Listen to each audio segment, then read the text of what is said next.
you are coming into government at a time when your state is faced with dwindling revenues. How do you intend to raise the kind of money that you want for this ideas, your plans? How do you intend to raise the money? This is also part of the big challenge we are braced up to face. Braced up to face because it's an ever-present challenge. There are four options available to us. But one has to think out of the box now. One is that any economy you are thinking about for today and tomorrow that is not driven by private sector input will be standing on three legs. Therefore, we are going to drive strongly towards making the private sector the hub of our economy in Abia State in the days ahead. That is one. Two, we're also going to see how best we can leverage the impact of donor agencies. The impact of donor agencies and development partners beyond the shores of Nigeria. You know that many people will say that 4 years is too short a time for you to execute all these elaborate projects that you have and plans for Abia State. What are your thoughts along this line? 4 years is good enough time for you to set the template. If you are traveling to a city and you identify the road and you begin the journey, you have started making progress. The problem is if you don't even know where you're going to, and if you don't even identify the road that will lead you to where you're going to. I want to see a situation where not everything would have been done in 4 years, but all those around me and Nigerians and Africans will know that, yes, that is the picture of the El Dorado that we seek in Abia, and we're on the right track. Dr. Ikpeazu, how do you intend to leverage on neighboring states in the southeastern region of Nigeria to be able to come up with a master plan that will emancipate your people and give them a sense of direction, a sense of growth to emancipate them?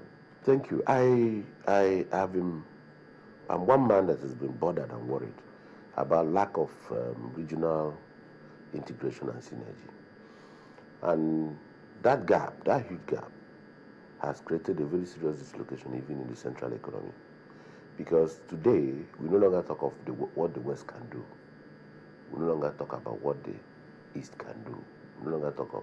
In those days, you remember, we used to talk about granite pyramids. And when you mention granite pyramids, you open your eyes and you know you're talking about the North. When you mention about cocoa, you talk about the Southwest. And when you talk about the things you can do with your hands and manufacturing, you talk about the East and trade and commerce. So today we hardly identify any place because we have concentrated too much attention in the center. So I think that time has come for those of us that are leading or serving in the East now to come together, irrespective of party coloration. I don't mind having a huge regional market. Doesn't matter where it is sited. Let it be at Ebonyi. Let it be at Enugu. Let it be at Anambra. There should be some synergy and collaboration in terms of what the governments of eastern states of Nigeria will do in the days ahead to control. We have a plant, motor manufacturing plant at Nnewi, anchored by Enosin. There's no reason why a state like Abia should not be engaged in the production of fenders or rail lights or whatever, just to serve that factory, And there are other things which we could collaborate on and then drive the economy of the Southeast. Because today, as we speak, we are not making very serious, apart from Anambra State. That's about the only state where the input of the private sector in their economy is huge, about 60%. And then the input of Anambra indigenes in the chunk controlled by the private sector is also very handsome. So that should be replicated and then integrated into a huge global, in terms of Southeast economic frame. Let's look at the first 100 days in office. Traditionally, it has been so. What do we expect to see from you? The first 100 days, of course, for the purposes of this program, we're going to see manifest rebirth of the Aba environment. There's going to be a state of emergency on domestic waste management initiative. We are going to strike domestic waste management heavily so that we can clean out Aba, environmentally speaking. We are going to do a lot on the drainages, and we are going to deliver strategic roads within the first 100 days in Aba. We're also going to paint the picture of Aba of our dream, which will have precise locations of the new industrial city that will come.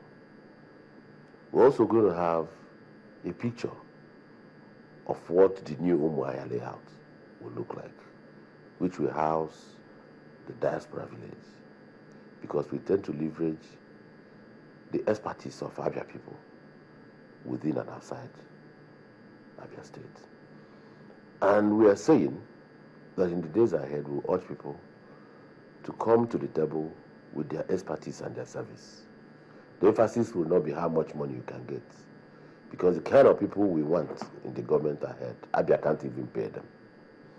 So we're going to ask them to, play hard and run on their patriotic zeal rather than how much they will get. I want to thank you so much indeed, Dr. Ikpeazu, for your time and your thoughts. Thank you, and God bless you.